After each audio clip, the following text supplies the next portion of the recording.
And it's time for High It's Five Live again. time. Welcome, everyone. We appreciate you tuning in, and we are grateful to High Five Live for these amazing videos they produce. And today is going to be exciting and wonderful, and we are just proud More than that. grandparents. We have our grandson here with us today. So thanks for being with us, Derek. Of course. Thank you so much for having me. Oh, And we're just so absolutely. glad he's willing to claim us. Yeah. Oh, and as you get on today, we would love to know where you are watching from. And so if you wouldn't mind putting that in the comments and then ask any questions, and we will just proceed and introduce this grandson of ours. We are so delighted to have Derek Child with us. He has a story to tell. He's received a mission call. He's got all sorts of exciting things happening before he leaves, and he is just a true example of following Christ. And we're excited to hear for you to hear his story today. Yeah, and I have to admit, the last little while we've been with Derek, we have had many times when we've been in tears out of sheer gratitude just because he is such an example to us. I don't know if you Amen. have experiences like that, those of you out there, but this younger generation is so much better than I ever Such was. an improvement on Oh, us. man. It's what I always dreamt that it would be better, but it's so much better and such great exemplary people. And Derek is fantastic example to us as An his example, grandparents. yes.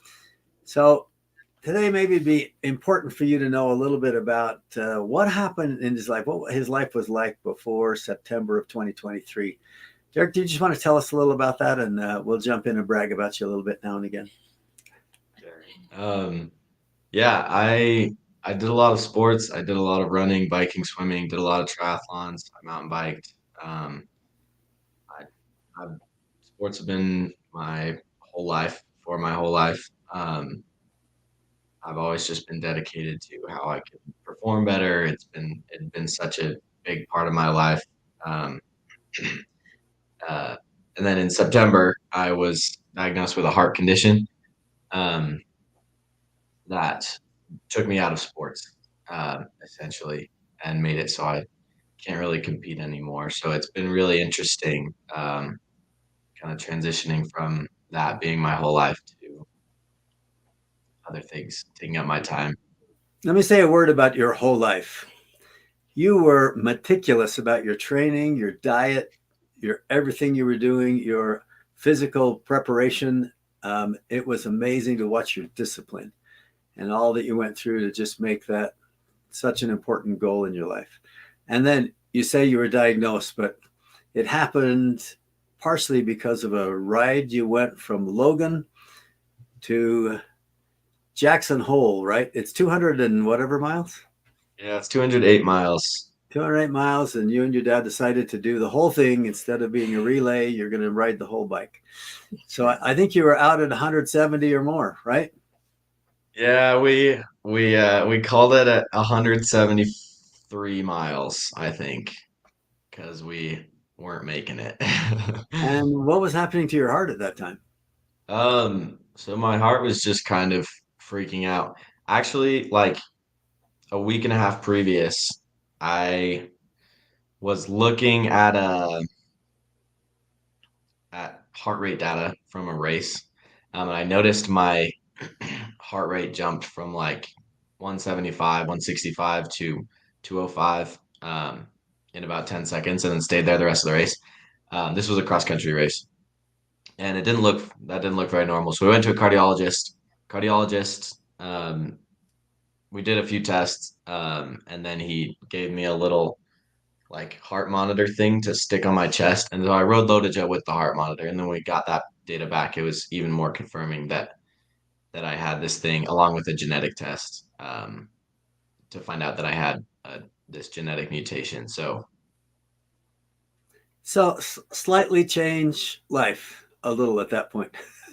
yeah, Your courage to face that huge disappointment and where you'd been so focused and to refocus, not refocus, but to at least take that part of your life kind of out and focus deeply on something else. Many people going through hardships kind of get disgruntled and angry, and certainly there were some disappointing moments, but yeah, sometimes they blame God and turn away from Him and all of that. You have done exactly the opposite. in such an amazing way, bold and remarkable. And then came the news that maybe you wouldn't get a chance to serve. What happened with this mission experience? Yeah, so I was diagnosed in September. It was pretty hard. I wasn't able to run anymore, so I obviously was there were a lot of different things happening. I got pretty bummed out, and then in December we went back for another an ultrasound of my heart, and my so what the actual heart condition is it's thickening of the heart is the biggest thing. So the walls of my heart are too thick, so it's not as my heart can't pump blood as well. But we went back in December and got another ultrasound, and the doctor said that it had progressed further, so it had become even thicker than it was in September. And he said likely the church would not. He said he would sign me off as my cardiologist, but he said the church would likely not sign me off as a missionary just because they wouldn't want to risk anything. Um, so that news was pretty hard.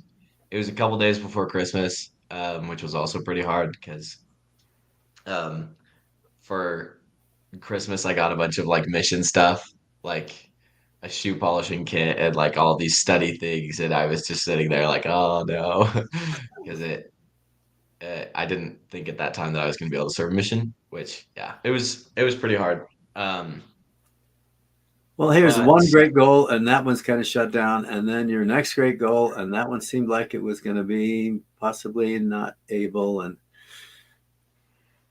It's, yeah, what a trying time. And all the prayers that went out for you and your patience with all of it. It was amazing to watch you. So what made you decide to move forward then and just go on with it?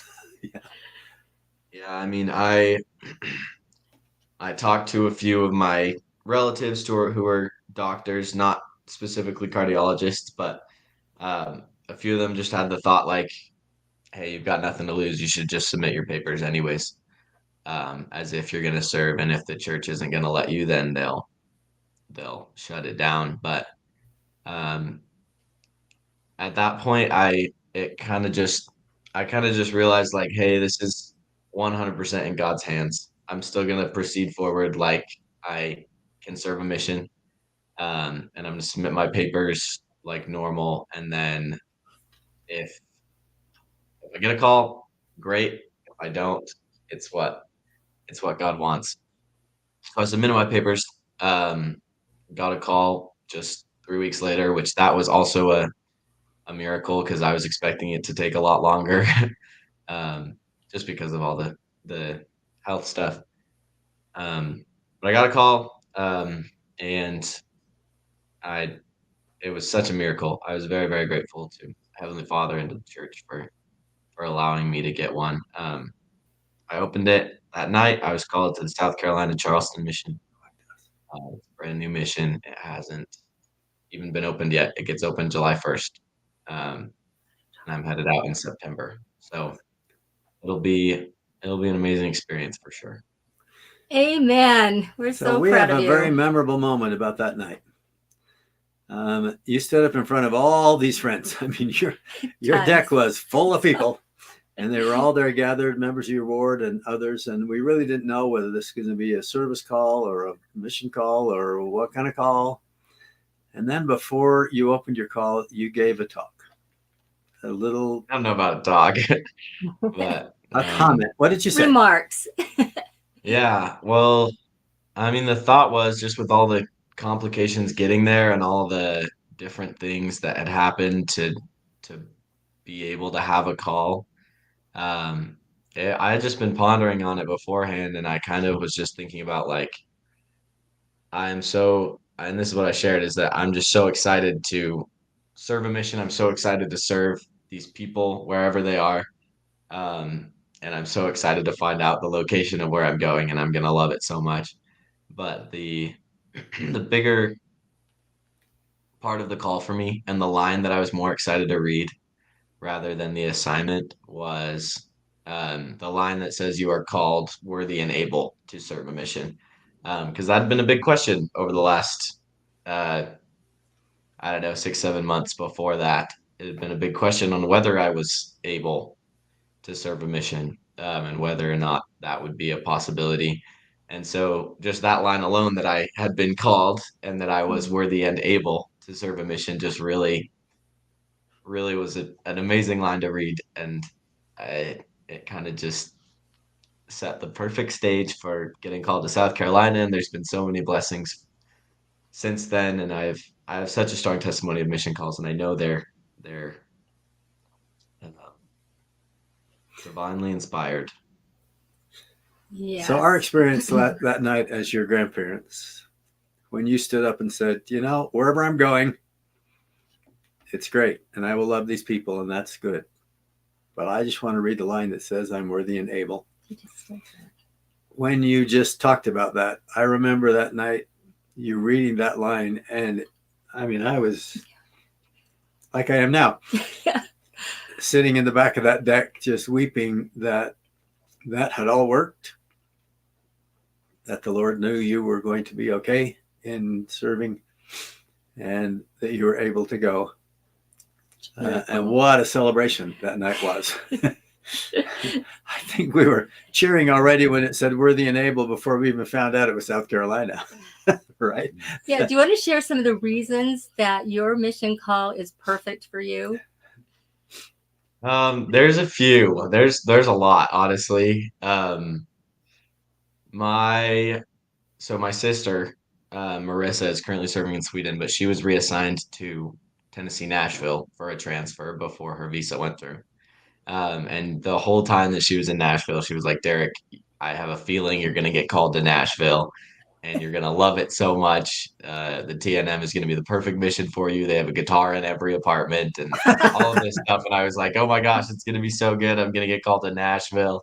And I mean, I didn't get called to Nashville, obviously, but it's very, very close. It's like a 3 hour drive away from Nashville for a 4 hour drive or something. It's really, really close to Nashville, and it's definitely that area. It's very, very deep south, which I'm very excited about.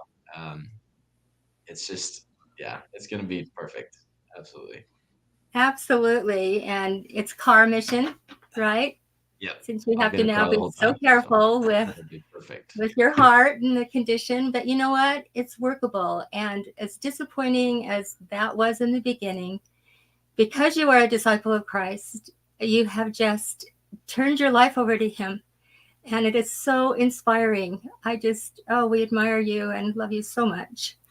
So, also, as a part of this whole thing, you become wonderfully open and direct, we could say bold, Yes. about sharing who you are and not holding back. Your time in the temple has been so great. You've been doing so many things, such an example. Mhm. Tell us about that part of your life where you just decided, I'm going to let people know, including my friends, where I stand. Yeah, I mean that's been a pretty big thing the last year or so. But especially with the heart condition, it's just kind of been like, uh, listen, the biggest part of my life is the gospel. That's what's brought me the most joy. That's the biggest influence in my life. That's the biggest reason that I am where I am today. And the biggest joy in my life is the gospel. And life is too short to not share it. Um, it's been really cool. Just I've been blessed with a little bit of a unique perspective on how fragile life is. I've had a fair amount of near death experiences, and it's just been amazing. It's like, why wait? Why hold back? Because this is the true church. This is the gospel. We need to spread this message while we're here. We get 80 years on this earth to do as much good as possible, um, and we need to take advantage of that. So I've been trying to just be more direct, more bold, more open about the gospel and about its influence in my life and about Christ's influence in my life, and how much of a blessing his atonement is, and the restored gospel, and why and how he can overcome death so that we can live forever. And it's been a really cool experience, honestly, to just be more open about it. But You are amazing. And Well you have said. already been such a great missionary That even is so before you true. leave. And you just, like you said, you have become more bold, and it's been wonderful to watch that. And you have influenced our family, your cousins, in addition to all of your friends. Such a great example to all of us. Mhm. We love you so much, Derek. You are so fantastic. And thank you for your deep commitment to the gospel and to the temple. I mean, you love the temple. You're there all the time. You and I were talking before we came on about how prophetically true it is that the day would come when the sons of Levi would offer an offering in the temple. And that meaning the Aaronic priesthood would be there doing these wonderful ordinances. And you are so consistent at doing that, including yesterday when we got home late and you had to rush off to get to the temple so you could do it again. That's right. Oh. Oh, Derek, you understand, and you're an example of what we learn in 3 Nephi 5:13. Behold, I am a disciple of Jesus Christ, the Son of God. I've been called of him to declare his word among his people that they might have everlasting life. Thank you so much. Thank you so much. And you know, you're not going on this mission alone. We're all going to be supporting you, but you and I, all of us, know that you have some wonderful loved ones on the other side of the veil who are very excited about your call and are going to do everything they can to support and sustain you while you're out there. In fact, look at the wall behind Derek. Those are all ancestors. There we go. And we know, we do know that they will be with you and support you. And they're so, so grateful for your life and your dedication to Jesus Christ. Love you, Derek. Have a great day. And to everybody, please share this. It's so inspiring. I wish every missionary could stand up and say, where I go is fine, but I just want to read the word that I am able to go and be so excited about serving that would be the major point of their experience. So Derek has exemplified that to us. Yes, he sure has. We love you, grandson. Have a great day.